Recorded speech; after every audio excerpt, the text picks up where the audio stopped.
പാലക്കാട്ട് 14കാരനെ കാണാതായി. മങ്കര സ്വദേശി വിശ്വജിത്തിനെയാണ് കാണാതായത്. പരാതിയെ തുടർന്ന് മങ്കര പോലീസ് അന്വേഷണം തുടങ്ങി. ആയിഷത്തുൽ ഷംന വിവരങ്ങളുമായി. ഷംന, എന്തൊക്കെയാണ് കൂടുതൽ വിവരങ്ങൾ?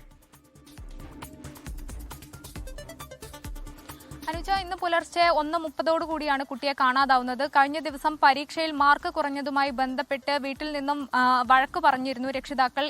ഇതേ തുടർന്നുള്ള മനോവിഷമത്തിലാണ് കുട്ടി വീട്ടിൽ നിന്നും ഇറങ്ങിയത് എന്നാണ് കരുതുന്നത്. ഒലവക്കോട് ഭാഗത്തേക്ക് കുട്ടി പോകുന്നതിന്റെ CCTV ദൃശ്യങ്ങൾ ലഭിച്ചിട്ടുണ്ട്. പക്ഷേ കുട്ടി ഒലവക്കോട് നിന്നും എങ്ങോട്ട് പോയി എന്നത് സംബന്ധിച്ച് ഇതുവരെയും ഒരു വിവരവും ലഭിച്ചിട്ടില്ല. എന്തായാലും മങ്കര പോലീസ് ഇപ്പോൾ കേസെടുത്ത് അന്വേഷണം ആരംഭിച്ചിട്ടുണ്ട്. കുട്ടിയെ കണ്ടെത്തുന്നവർ ഉടൻ തന്നെ മങ്കര പോലീസുമായി ബന്ധപ്പെടണമെന്നും അറിയിച്ചിട്ടുണ്ട്. ഈ ഒലവക്കോട് എത്തുന്നതിന്റെ കൃത്യമായ CCTV ഉണ്ടെങ്കിലും പിന്നീട് അവിടെ നിന്നും ട്രെയിൻ മാർഗം കുട്ടി മറ്റെവിടേക്കെങ്കിലും പോയോ എന്നതടക്കമുള്ള സംസ്ഥാനം വിട്ടുപോയോ, അല്ലെങ്കിൽ പാലക്കാട് അതിർത്തി ജില്ലയാണ്, മറ്റ് തമിഴ്നാട് മേഖലയിലേക്കൊക്കെ പോയോ എന്നതടക്കമുള്ള കാര്യങ്ങൾ പോലീസ് ഇപ്പോൾ അന്വേഷിച്ചു വരികയാണ്. അനുജ, പാലക്കാട്ട് നിന്നാണ് മങ്കര സ്വദേശി വിശ്വജിത്തിനെ കാണാതായത്. വിശ്വജിത്തിന്റെ ചിത്രമാണ് ഇപ്പോൾ പ്രേക്ഷകർ സ്ക്രീനിൽ കണ്ടത്. മങ്കര പോലീസ് അന്വേഷണം തുടങ്ങിയിട്ടുണ്ട്.